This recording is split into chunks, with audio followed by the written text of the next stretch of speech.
사랑하는 여러분에게 이 반전의 역사가 임하기를 소망합니다. 오늘 본문에 보면은 두 가지의 결심이 나옵니다. 첫 번째 결심을 보시면 12절에 날이 새매 유대인들이 당을 지어 맹세하되 바울을 죽이기 전에는 먹지도 아니하고 마시지도 아니하겠다 하고 이같이 동맹한 자가 몇 명이라고요? 40명이 나옵니다. 여러분, 사람의 결심이 나옵니다. 여러분 한번 생각해 보세요. 우리가 인생을 살아가면서 어떤 사람이 나에게 원한을 갖는다고 생각한다면 한 사람이 그 원한을 품고 있고 또 심지어 나를 죽이겠다 칼을 간다고 한번 생각해 보시면 얼마나 섬뜩합니까? 굉장히 무서운 일 아닙니까? 근데 바울의 경우는 자기를 죽이겠다고 한 사람이 몇 명이나 된다고요? 40명이나 된다라는 것입니다. 14절에 따르면 그들이 얼마나 굳게 맹세했는지 내용이 나옵니다. 굳게 맹세하죠. 바울을 죽이기 전까지는 먹지도 않고 마시지도 않겠다. 사람들이 그렇게 언약을 맺는 거죠. 맹세하는 것입니다. 여러분, 이 가운데서 바울이 살아날 수 있을까요? 불가능하지 않을까요? 여러분, 한 명이 우리에게 그런 마음을 품어도 우리가 참 힘들 텐데 40명이 나를 지금 죽이려고 한번 생각해 보시기 바랍니다. 그렇다면 오늘 우리가 읽어본 사도행전 23장의 마지막 말미는 이렇게 끝나야 합니다. 사도 바울이 예루살렘에서 순교를 했더라. 그렇게 끝나야 됩니다. 근데 사도 바울이 죽을까요? 죽지 않을까요?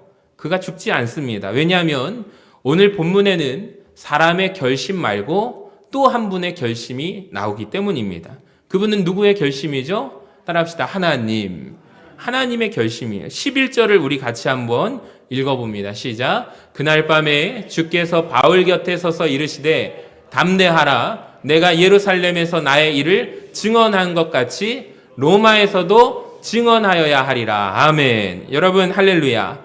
하나님이 결심하셨는데 하나님은 어떤 결심을 하세요? 바울을 살리기로 결심하십니다. 자, 예루살렘에서 바울을 탈출을 무사히 시켜서 어디까지 보내시기로 하나님 마음 먹으세요? 로마에까지 너가 나의 일을 증언해야 한다. 하나님이 결심하십니다. 여러분, 오늘 본문에 사람의 결심과 하나님의 결심이 나옵니다. 이 두 결심을 한번 비교해보고 얼마나 다른지 오늘 말씀을 통해서 살펴보려고 합니다. 제가 두 결심을 묵상하는 가운데 첫 번째로 은혜 받은 부분은 이 부분입니다. 누가 먼저 결심했는가? 여러분, 누가 먼저 결심했을까요? 하나님은 바울을 살리시기로 결심했고 사람들은 40명은 바울을 죽이기로 결심했는데 누가 먼저 결심했을까요? 하나님이 먼저 결심하셨다라는 것입니다. 우리 11절 보시면 앞부분에 뭐라고 되어 있죠?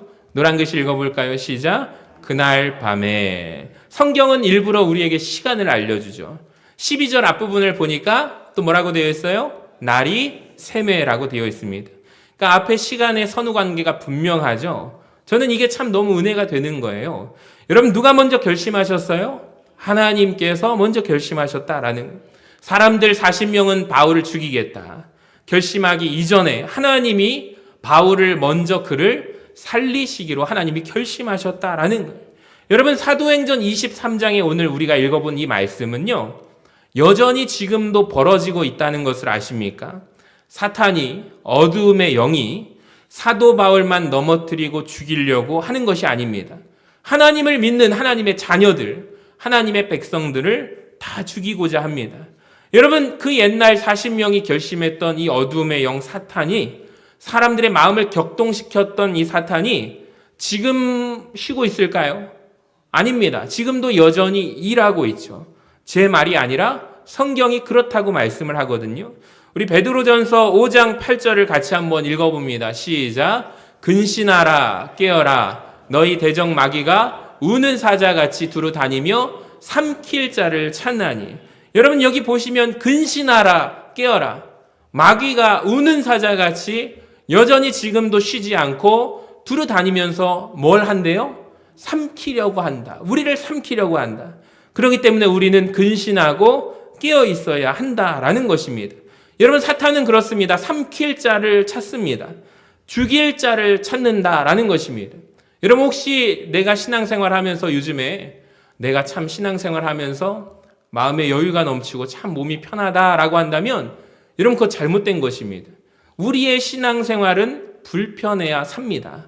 여러분 불편해야 하나님 앞에 근신하고 깨어서 내 육체의 소욕이 원하는 대로 행하는 것이 아니라 하나님이 원하시는 뜻과 방향으로 맞추어서 우리가 살아가야 할 줄로 믿습니다.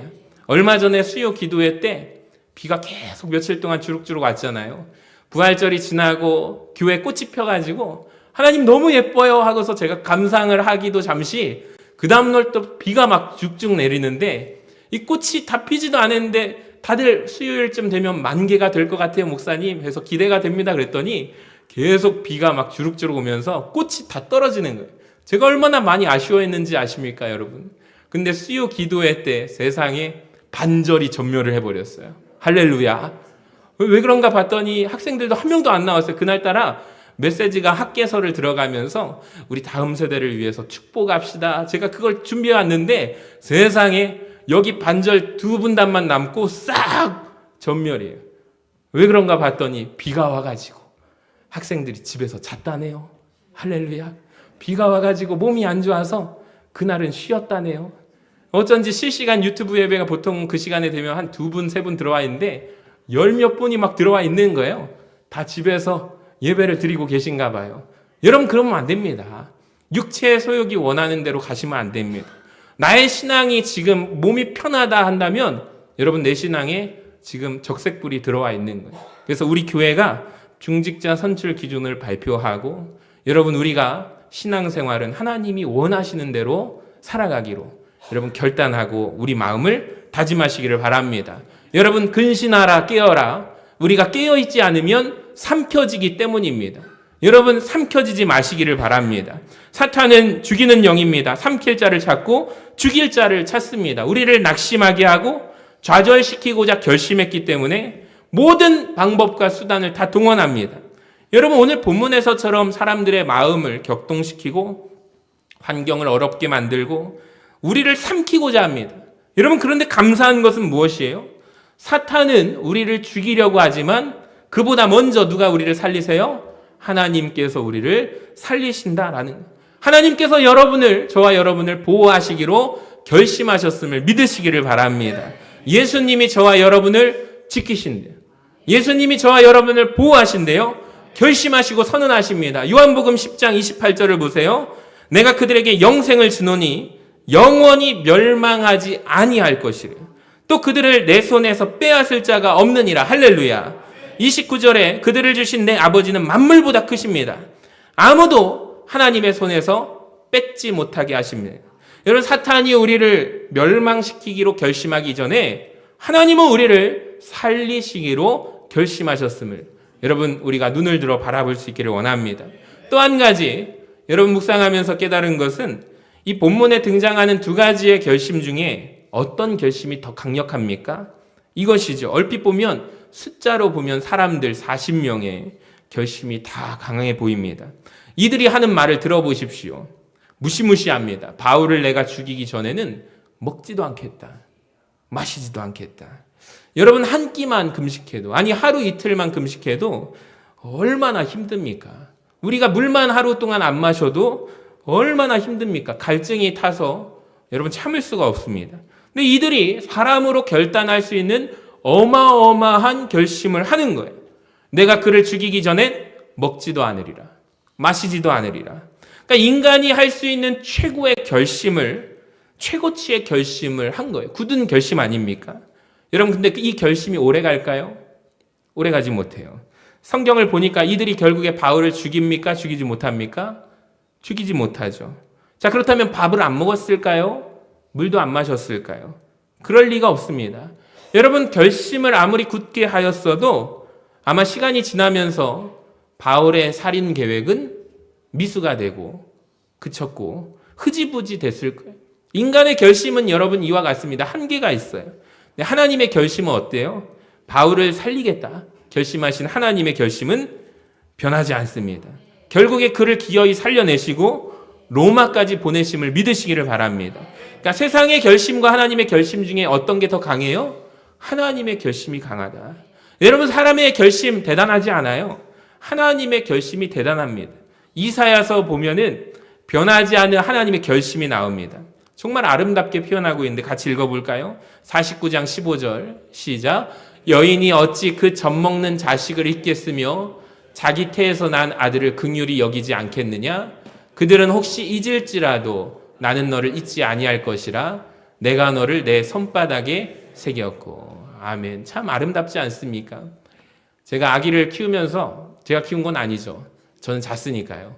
새벽을 나가야 되니까 항상 잤는데 이제 잠결에 이렇게 여름에 잠든 아기를, 우리 둘째를 보면서 우리 사모가 부채를 가지고 밤새도록 부채를 가지고 모기를 쫓아내는, 모기 물리지 말라. 아기가 모기 물리면 막 모기를 물린 건지 엄청 붓잖아요. 퉁퉁 붓잖아요. 그래서 아니 잠이 많은 양반이 부채질을 하고 있는 걸 보면서 제가 참 모성이가 대단하다 하면서 비몽사몽간에 다시 저는 잠듭니다. 새벽을 가야 되니까요.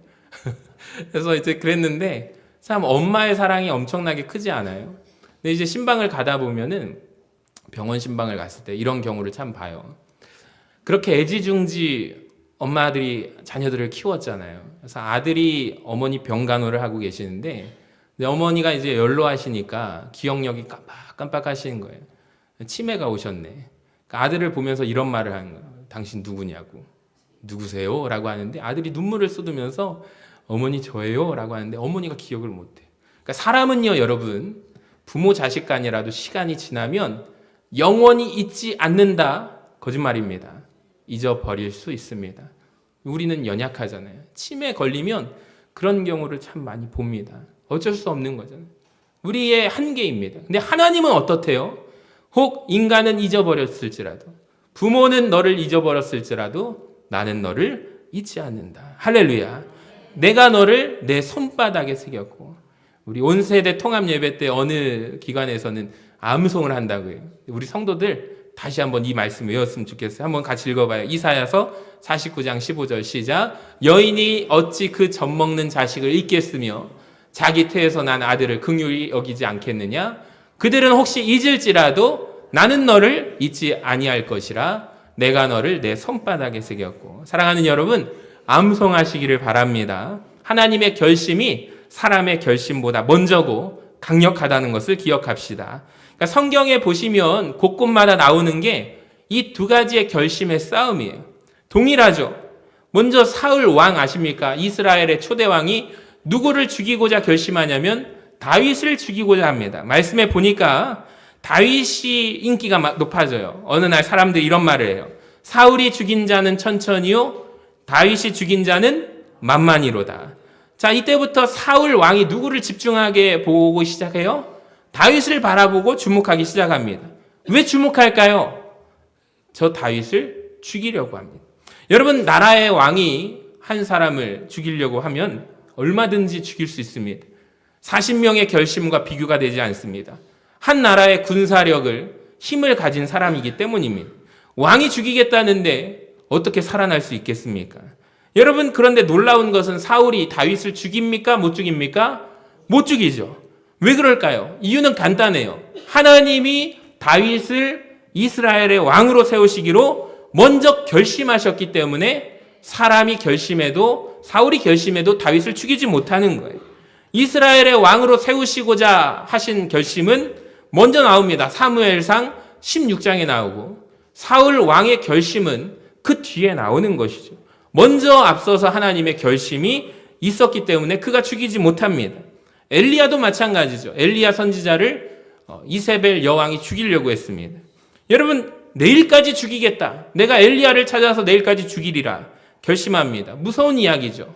왕의 권한에 비슷한 견주는 여왕의 권한 아닙니까? 왕비의 권한입니다.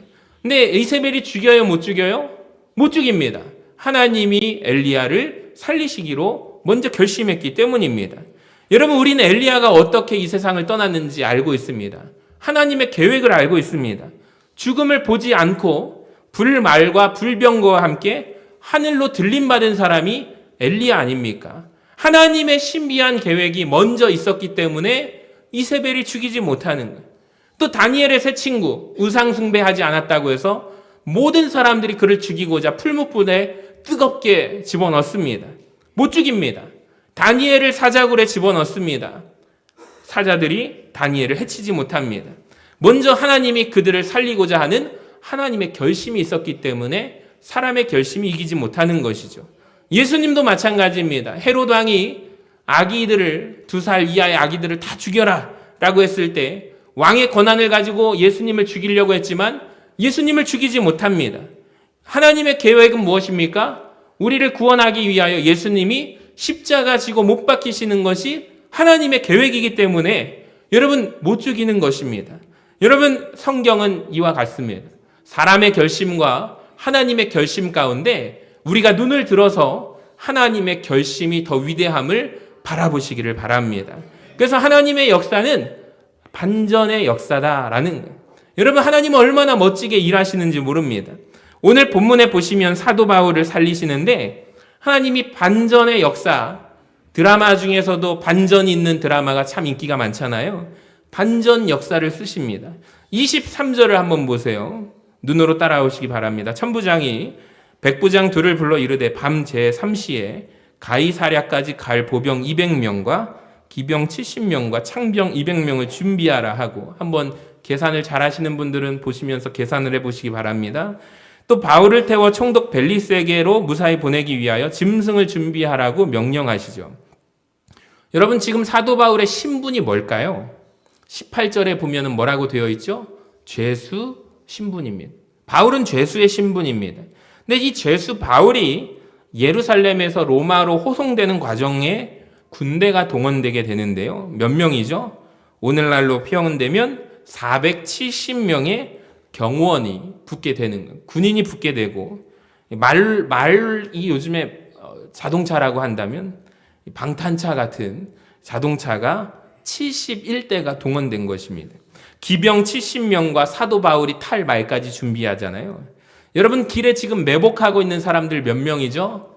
결심한 자가 40명입니다. 덤벼들 수 있을까요? 못할까요? 어떻게 덤벼들 수 있겠습니까? 훈련된 정예의 로마 군인 470명이 겹겹이 바울을 보호하고 호송하고 있습니다. 여러분 바울 입장에서 한번 생각해 보시기 바랍니다. 470명에게 군인들에게 호위되어서 예루살렘을 빠져나오는 바울의 마음속에 바울이 무슨 생각을 했을까요? 제가 생각해 보니 이런 고백이 터져 나올 것 같습니다. 하나님, 제가 무엇이기에 저 같은 사람이 뭐라고 이렇게까지 하나님 은혜를 베풀어 주십니까? 하나님이 그때 바울에게 뭐라고 말씀하실까요? 바울아, 내가 봤지? 내가 너와 함께 한다고 내가 약속했지? 너 그 약속 기억하고 있느냐? 내가 지켰다. 그렇게 말씀하지 않으셨을까요? 내가 너를 반드시 로마로까지 보낼 것이다. 여러분 반전입니다. 어쩌면 사도 바울 선교 여행 중에 제일 위험천만한 여행이 지금 이 순간이잖아요. 여러분 가장 위험하고 죽임당할 수밖에 없는 환경에 처해 있습니다. 근데 오히려 그 무서운 상황 속에 하나님이 개입하시니, 하나님이 반전의 역사를 쓰시니 가장 안전한 선교가 되었다라는 것입니다. 할렐루야. 여러분 하나님은 반전 드라마를 쓰기를 원하십니다. 최악의 상황으로 몰아가시지만 한 단계 한 단계 우리가 기도하면서 좋아지는 상황으로 만들어주시는 것이 아니라 하나님의 반전의 역사는 한 번에 뒤집어버리는 역사임을 믿으시기를 바랍니다. 에스더서도 그렇지 않아요? 유대 민족이 한 번에 몰살당할 위기에 처합니다. 완전히 어려운 최악의 상황입니다. 유대인으로 사는 것은 위험한 일이 되고 말았죠. 그런데 하나님이 그 순간 반전의 역사를 쓰셔서 뒤집습니다. 에스더 8장 17절을 같이 한번 읽어봐요. 시작. 본토 백성이 유다인을 두려워하여 유다인 되는 자가 많더라. 할렐루야. 여러분 유대인으로 살아가는 것이 가장 불안한 삶에서, 무섭고 숨는 삶에서 가장 자랑스러운 순간으로 하나님이 바꾸어 주신다라는 거예요. 반전의 역사입니다. 여러분 하나님은 이런 분이심을 믿으시기를 바랍니다. 하나님은 여러분의 인생 가운데서도 그 반전의 역사를 이루기를 원하십니다. 혹시 여러분 지금 상황이 어려우십니까? 여러분 이 상황을 가지고 하나님께 기도하시고 이 상황을 뒤집으실 하나님을 바라보시기를 바랍니다. 하나님은 맨 밑에 있는 요셉을 감옥에서 애굽의 총리까지 한 번에 올리시는 하나님이심을 믿으시기를 바랍니다. 여러분 그래서 오늘 본문을 이렇게 볼 수도 있을 것 같아요. 11절에 등장한 하나님의 결심은 비전이죠. 황홀한 하나님의 말씀입니다. 환상입니다. 여러분, 이건 분명합니다. 정말 중요한 말씀이고 아름다운 말씀인 것은 맞지만 환상입니다. 근데 12절의 말씀 40명이 바울을 죽이고자 하는 것은 현실입니다. 다시 말씀드립니다. 11절의 하나님의 결심은 환상입니다. 황홀한 말씀이지만 환상이에요. 근데 12절에 등장하는 40명의 살인 계획을 모의하고 있는 사람들은 현실입니다. 여러분, 무엇을 붙잡으시겠습니까? 여러분, 놀라운 점은 사도 바울은 하나님이 주신 비전을 붙잡았다라는 거예요. 그는 그래서 불안한 현실로 인해서 두려워하지 않고 불안해하지 않습니다. 그랬더니 하나님이 어떻게 역사하세요? 보여주신 비전을 현실로 만들어주십니다. 여러분, 만약에 바울이 이 순간 비전이 아니라 사람들의 현실을 바라보면서 현실 속에서 타협하려고 하고 현실 속에서 몸부림치고 괴로워했다면 비전이 이루어졌을까요? 저는 매우 중요한 이야기를 하고 싶어요. 하나님이 우리에게 주시는 약속의 말씀은 언제나 황홀합니다. 어떤 분이 그러세요. 목사님, 제 상황이 너무 어렵고 힘든데요. 교회 나와서 새벽제단 나와가지고 목사님 말씀 들으면 너무 행복해요. 근데 예배당 문을 열고 내 현실에 돌아가면 난 여전히 주저앉아 있어요. 어떻게 해야 돼요? 어떤 걸 바라봐야 합니까? 여러분, 오늘 그 해답을 드립니다. 하나님께서 내 인생의 반전 드라마를 써주신다니 얼마나 황홀한 이야기입니까? 우리가 아멘하고 응답합니다. 근데 집으로 돌아가면, 저 예배당 문을 열고 밖에 나가면 세상 속에 현실은 아무것도 달라져 있지 않습니다. 여전히 나는 비참하고 무너져 있습니다. 여러분, 그러나 기억하시기를 바랍니다. 일주일 동안 하나님의 말씀을 살아내시기를 바랍니다. 주님의 황홀한 약속을 붙잡으시기를 바랍니다. 우리가 아멘한 말씀을 붙잡고 살아가시기를 바랍니다. 그래서 우리는 시선이 중요합니다. 현실을 바라볼 것인가? 하나님을 바라볼 것인가? 베드로가 시선을 가지고 여러분, 물 위를 걸어오라 주님이 말씀하실 때, 주님의 약속의 말씀을 붙잡았을 때 그는 물 위를 걸어가죠. 근데 주님을 바라보지 못하고 냉혹한 현실을 바라볼 때, 파도 치고 바람을 불어오는 것을 볼 때 그는 바닷물 속에 빠져들어갑니다. 여러분, 무엇을 보여주시냐면 주님이 우리에게 보여주시는 비전을 붙잡게 되시기를 주님의 이름으로 간절히 축원합니다. 그래서 마지막으로 우리가 기억해야 할 것이 있습니다. 오늘 두 가지의 결심이 나오잖아요. 하나님이 왜 바울을 살리셨을까요? 이 질문 하나입니다. 왜 여러분, 사도 바울을 하나님이 왜 살리셨다고 생각하십니까? 하나님이 먼저 살리시기로 결심하셨는데 그 이유는 무엇입니까? 왜 도대체 바울을 살리셔야만 했을까요? 이게 중요해요. 11절을 다시 보세요. 같이 한번 읽어봅니다. 시작. 그날 밤에 주께서 바울 곁에 서서 이르시되 담대하라. 내가 예루살렘에서 나의 일을 증언한 것 같이 로마에서도 증언하여야 하리라. 아멘. 할렐루야. 여러분, 나의 일을 증언한 것 같이 어디에서도?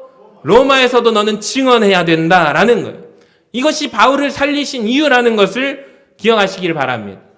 사람의 결심을 이긴 이유가 여기에 있습니다. 하나님이 왜 바울을 살리시고 반전의 역사를 쓰십니까? 바울에게 이유가 있기 때문입니다. 바울이 감당해야 될 사명이 있기 때문입니다. 하나님은 그것을 하기를 원하시기 때문입니다. 사명 감당하라고 바울을 살려주신 거예요. 여러분, 내 인생에도 하나님 반전의 역사가 이루어지기를 원합니다. 우리가 기도할 것입니다. 여러분, 기도한 대로 되시기를 바랍니다. 근데 하나님이 왜 그 기도를, 우리의 기도를 들어주셔야 합니까? 하나님이 우리에게 요청하는 게 뭐죠? 하나님의 일을 네가 감당하고 증언하기를 하나님은 원하신다라는 것을 기억하시기를 바랍니다. 그러니까 우리가 기도한 대로 하나님, 내 인생의 반전의 역사를 일어나기를 원합니다. 우리가 기도했잖아요. 그리고 기도해야 할 것은 뭐예요? 나도 하나님의 일을 감당하고 하나님의 말씀을 증언하는 자가 되겠습니다. 그렇게 살겠습니다. 여러분, 우리가 결단이 있어야 합니다. 사랑하는 여러분, 삶에서 하나님을 드러내시기를 바랍니다.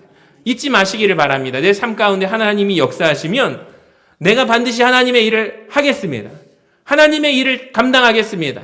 결단하며 나아가는 우리 모든 사명자들 되시고, 또 우리 다음 주에 맞이하는 90주년을 맞이하는 우리 전주 서신교회가 되어서 하나님의 일을 충만하게 감당하는 우리 교회와 사명자들이 될 수 있도록 이번 한 주간 승리하고 또 우리가 기도하며 나아갈 수 있기를 바랍니다.